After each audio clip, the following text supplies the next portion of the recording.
ಕುಮಟಾದ Konkan education ಟ್ರಸ್ಟ್ನ ಸಿವಿಎಸ್ಕೆ ಪ್ರೌಢಶಾಲೆಯ ಸಭಾಮಂದಿರದಲ್ಲಿ 2025-26ನೇ ಸಾಲಿನ ಶಿಷ್ಯ ವೇತನ ಸಜನಿ ಪುರಸ್ಕಾರ ಹಾಗೂ ಆರ್ಥ ಸಹಾಯ ನಿಧಿ ವಿತರಣಾ ಕಾರ್ಯಕ್ರಮ ನಡೆಯಿತು.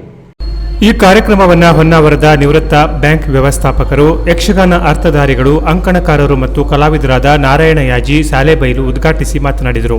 ದೇವ ಋಷಿ ಪಿತ್ರ ಋಣದೊಂದಿಗೆ ಸಮಾಜದ ಋಣ ತೀರಿಸಲು ಸಿದ್ಧರಾಗಿ ಭಾವಪೂರ್ಣ ಅನುಭವ ಮೌನವಾಗಿ ಹೊರಬಂದು ಅದು ಕೃತಜ್ಞತೆ ಎನಿಸಿಕೊಳ್ಳುತ್ತದೆ. ಮಾನವ ನಾನು ಎಂಬುದನ್ನು ಅರಿತುಕೊಂಡಾಗ ವಿಶ್ವ ಮಾನವನಾಗಲು ಸಾಧ್ಯ. ಸ್ವ ಅಭ್ಯಾಸ, ಸ್ವಪ್ರಜ್ಞೆಯನ್ನು ಬೆಳೆಸಿಕೊಳ್ಳಿರಿ. ಸಜ್ಜನರ ಸಂಘ ಬೆಳೆಸಿ ಸಜ್ಜನಿಗಳಾಗಿ ನಾಳಿನ ಸಮಾಜಕ್ಕೆ ಕೊಡುಗೆ ನೀಡುವಂತಾಗಬೇಕು ಎಂದು ಮಕ್ಕಳಿಗೆ ತಿಳಿ ಹೇಳಿದರು. ಇತರ ಮಕ್ಕಳ ಅಂಕಗಳನ್ನು ನಿಮ್ಮ ಮಕ್ಕಳ ಅಂಕಗಳೊಂದಿಗೆ ಹೋಲಿಸಿದಿರಿ. ವಿದ್ಯಾರ್ಥಿಗಳ ಯಶಸ್ವಿಗೆ ಪಾಲಕರ ತ್ಯಾಗ ಪೂರಕವಾಗುತ್ತದೆ ಎಂದು ಪಾಲಕರಿಗೆ ಸಲಹೆ ನೀಡಿದರು. ಕಾರ್ಯಕ್ರಮದ ಅಧ್ಯಕ್ಷತೆಯನ್ನು ವಹಿಸಿದ್ದಂತಹ ಕೊಂಕಣ ಎಜುಕೇಷನ್ ಟ್ರಸ್ಟ್ನ ಉಪಾಧ್ಯಕ್ಷರಾದ ರಮೇಶ್ ಪ್ರಭು ಮಾತನಾಡಿ, ನಾವು ಬಾಲ್ಯದಲ್ಲಿ ಪಡೆದ ಶಿಕ್ಷಣ ಉತ್ತಮ ಬದುಕನ್ನು ಕಟ್ಟಿಕೊಡಬೇಕು.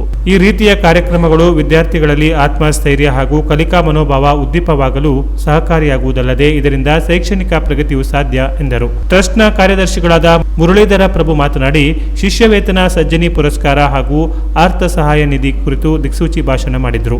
ಈ ಕಾರ್ಯಕ್ರಮದಲ್ಲಿ ಸುಮಾರು 20 ಲಕ್ಷ ರೂಪಾಯಿ ಶಿಷ್ಯ ವೇತನವನ್ನು 152 ವಿದ್ಯಾರ್ಥಿಗಳಿಗೆ ವಿತರಿಸಲಾಯಿತು. ಸುಸಂಸ್ಕೃತ ಹಾಗೂ ಉತ್ತಮ ಗುಣನಡತೆ ತೋರಿದ ಪ್ರೌಢಶಾಲೆಯ 10 ವಿದ್ಯಾರ್ಥಿನಿಯರನ್ನು ಗುರುತಿಸಿ ಅವರಿಗೆ ಸಜ್ಜನಿ ಪುರಸ್ಕಾರ ನೀಡಿ ಗೌರವಿಸಲಾಯಿತು.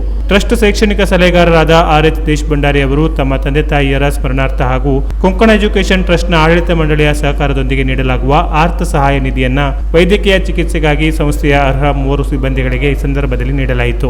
ಟ್ರಸ್ಟಿ ರಮೇಶ್ ಪ್ರಭು, ಡಿಡಿ ಕಾಮತ್, ವಿಧಾತ್ರಿ ಅಕಾಡೆಮಿಯ ಸಹ ಸಂಚಾಲಕ ಗುರುರಾಜ್ ಶೆಟ್ಟಿ, ಸರಸ್ವತಿ ಪಿಯು ಕಾಲೇಜಿನ ಪ್ರಾಂಶುಪಾಲರಾದ ಕಿರಣ್ ಭಟ್, ಕೊಂಕಣ ಸಮೂಹ ಶಾಲೆಗಳ ಮುಖ್ಯೋಪಾಧ್ಯಾಯರು, ವಿದ್ಯಾರ್ಥಿ ಪಾಲಕರು, ಶಿಕ್ಷಕ ಹಾಗೂ ಶಿಕ್ಷಕೇತರ ಸಿಬ್ಬಂದಿಗಳು ಉಪಸ್ಥಿತರಿದ್ದರು.